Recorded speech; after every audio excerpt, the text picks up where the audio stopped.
Um, I would say that it was dangerous for me.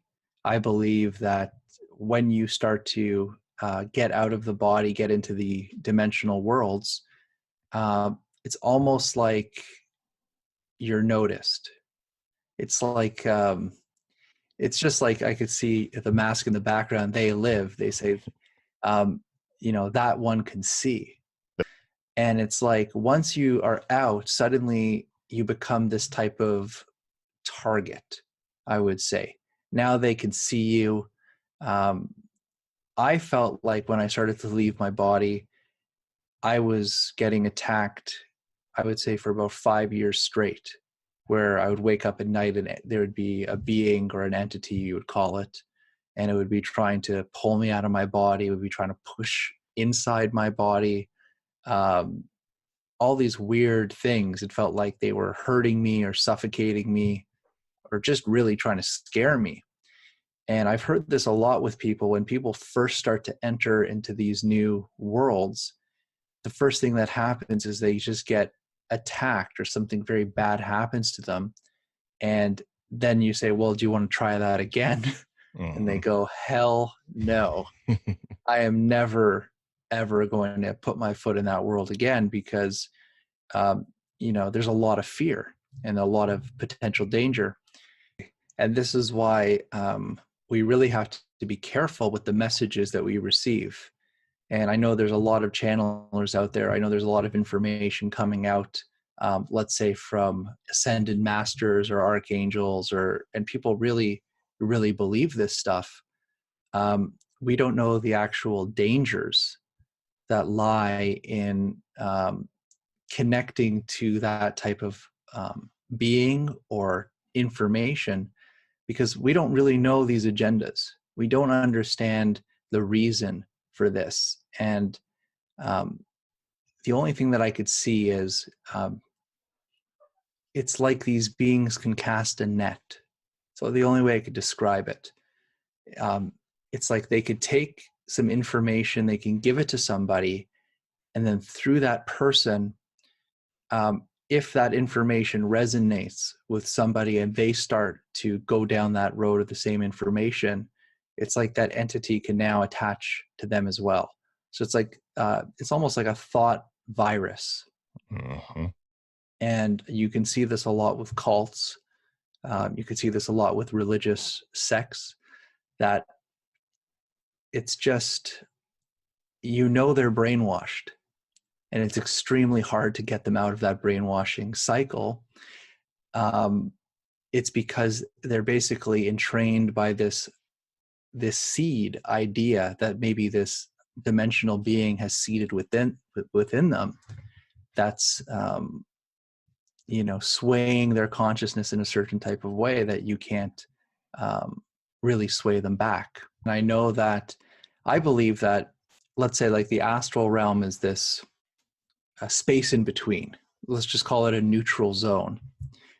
And these beings can actually manifest their form through their thoughts into the astral. So it's not even like they're actually there. Their thought formation is manifest through a vibration in that astral world where you can interact with them. Now, it is known that these beings could also do the same thing in a three-dimensional state. So you could be sitting outside completely awake, and suddenly a being can manifest, give you a message, and then go away. Um, I believe that they can do this, but for some reason in the third dimension, it's very difficult. So it takes a lot of energy for them to do it, and they can only stay here for a very short amount of time. I've been trying to go over this my whole life, and I still don't have the proper answer yet. I'm not satisfied. But what I will tell you is these beings can be thought forms of other beings, as in they could be created entities of consciousness, as in a human being could actually create. Like if we say if like me and you get together and we say, let's create a being, and we're going to give it a name, we're going to give it a function, a history, and it's like and then we're going to start spreading that message and telling people, well, our act of creation, we're putting our life force energy into creating that being on the astral and making it so. So these things are very, very possible. And in fact, I see, I need to write all these things down when I hear about them. But I think it was Nightmare on Elm Street, the creator of Nightmare on Elm Street, when he created Freddy, people started dying in their sleep. And he believed that his movie was the reason for that. And he had a lot of guilt about it because he created this form in the astral. No kidding. So that's one aspect. Okay, there's so many different aspects here. So that's one aspect, is a thought creation, using life force energy. The next type of being, I believe, is aspects of memories of ourselves that get traumatized or broken off of our consciousness. So I've had entities come to me. They just look like giant shadows, and they're very heavy and dark. And when you work with them on that level, let's say you do a healing on them in the astral, sometimes their form will transform into somebody that you know. And you realize that this is a hurt aspect of their consciousness. It's something that needed healing. So that's another aspect that I've noticed. Another thing is, I would just call it the entity, okay? Because these guys are, I don't know what or how these guys are, but basically it's like a shadow that could take on any form it feels that you will like. So it's like this thing can come to you. It could come to you in the disguise of your mother or father. It could come to you as an angel or like a god, and it will talk to you in that way. So it's very intelligent. And you have to kind of deal with these things a couple times to realize there's something not right about this. And then you kind of use your will to say, show me your true form. And when you do that and you have that kind of energy behind it, suddenly the form of, let's say, someone you know disappears and you see this other being that shouldn't be there. So it's kind of like this trickster spirit. Then you have deceased beings in this world. That's what I'm saying. It's like this in-between space is like, it's almost like everything is in there, because you deal with deceased people that have crossed. And then you deal with what we call aliens. So where do they come from? I don't know. But I believe that the form of communication and traveling is not from a spaceship. I believe that's our kind of idea of, we see a bird flying in the sky traveling, so we create planes to do the same thing. I don't think these beings travel in spaceships. I believe that they have their astral form or their spiritual form. They may be embodied on some other planet, but they could step out of their bodies, travel the different dimensions, and come and visit us.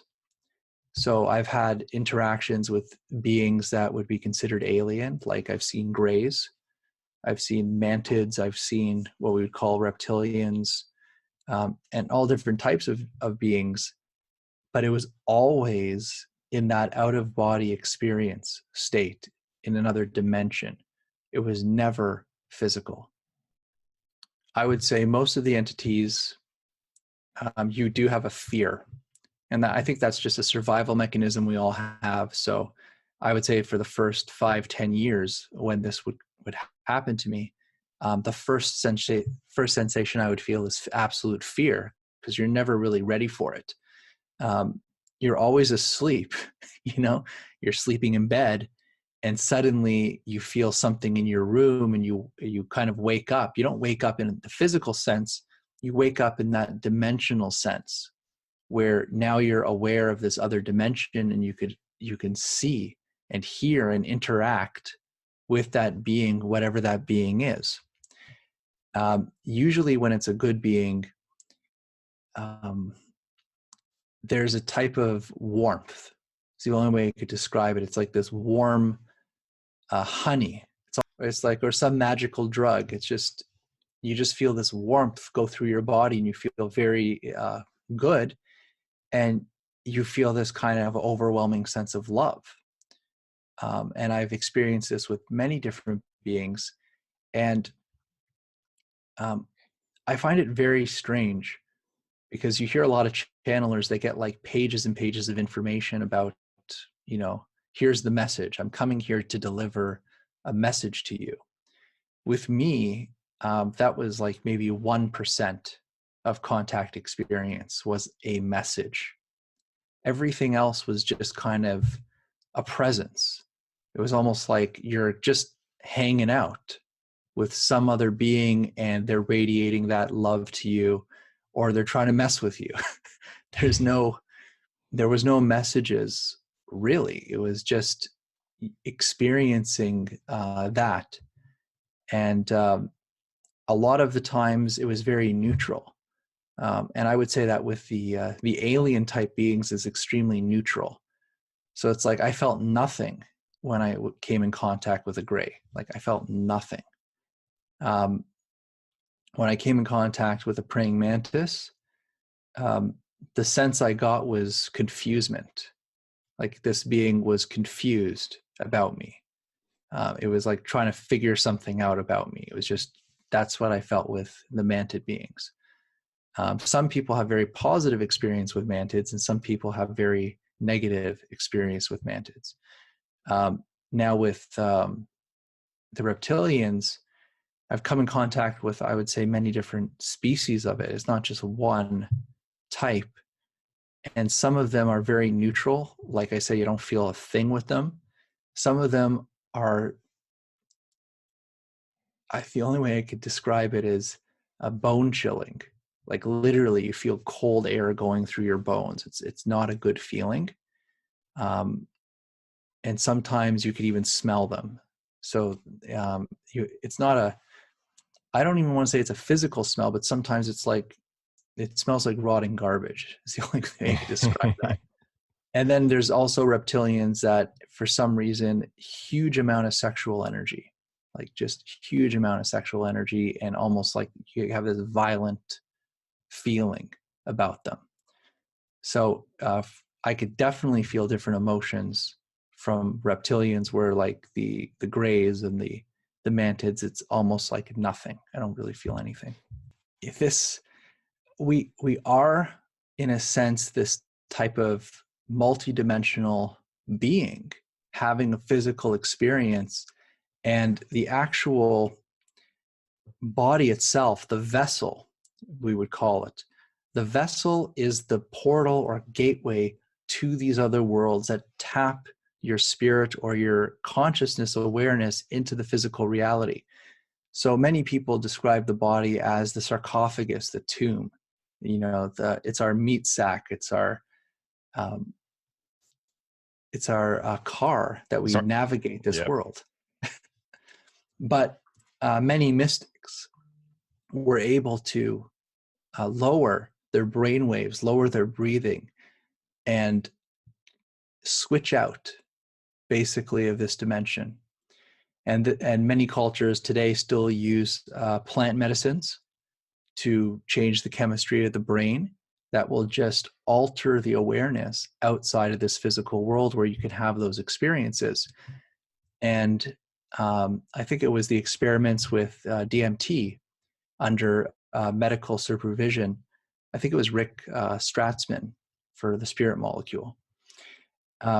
Basically, these individuals that took this mind-altering substance in a hospital setting had entity experiences, had angel, godlike experiences, and had alien experiences. So all of this was just by altering the chemistry of the mind. And I believe there was a considerable effort to find those people of knowledge and to wipe them out for some reason, for some agenda. And I think we're the human race is definitely paying the price for that, because it has locked us into this matrix type reality that we experience, based off of dogma and economy, basically. And if you don't believe what we believe, then there's something wrong with you, and we're going to medicate you. So it's a very tightly controlled matrix type reality. And I believe that the people in charge, whoever those people are, you can call it entities from another dimension or just assholes, you know, whatever you want to call them, is that they know that there's a certain population of the earth, a very small number of people that will see through the garbage, that will see reality as reality. And they've built that matrix up so well that they don't really care about us, because it's such a small percentage that they don't need to send assassins or poison us or try to discredit us. They don't even care, because it's such a small amount of people. Now, if all the populations all at once start to awaken to these ideas and experience them as real, these controllers may have a serious problem on their hands, because this world is basically controlled on fear and being in perpetual war, keeping you basically mindlessly working just so you could put food in your mouth. There's a law in the universe. It's called the law of hunger. Everything needs something to eat, and that's just a law. For some reason, we all need energy to survive. And in this dimension, we eat the plants and animals to sustain our life. Now, these other dimensional beings, they also need some type of energy to exist, or else they get weak. So this is where it gets a little complicated, because these things can feed off of our emotions and our thoughts. And it's very confusing in the astral, because these beings could actually place those emotions inside of you first. They can place those dreams and visions and thoughts in your mind first. And then you'll have a reaction to it. And from that reaction, they have this, it's almost like through the reaction, they get a stronger connection to you. And that stronger connection allows them to take life force energy from you and sustain them. Now, they won't take too much, because you will die. They will just take a very tiny amount that you will basically not notice. And this is how they operate, from what I've seen and experienced. So yes, fear is like the doorway. Those type of emotions, those type of thoughts are doorways for these beings to connect with you and to feed. Absolutely. It's, being in fear is no good, and being in happiness is no good. You have to be in a place of absolute peace. And peace is just, I don't want to say no emotion, but it's basically that state that is serenity. Everything is in that now peaceful present state, where you're not being pulled emotionally in any direction. And I think that's very important. Most people don't understand that, because they're always in the state of fear or anxiety or depression. Their thoughts are always going in their mind, which, first comes a thought, then comes the emotion. But sometimes the emotion will stay, and the mind will try to figure out, why am I feeling this? It doesn't make sense.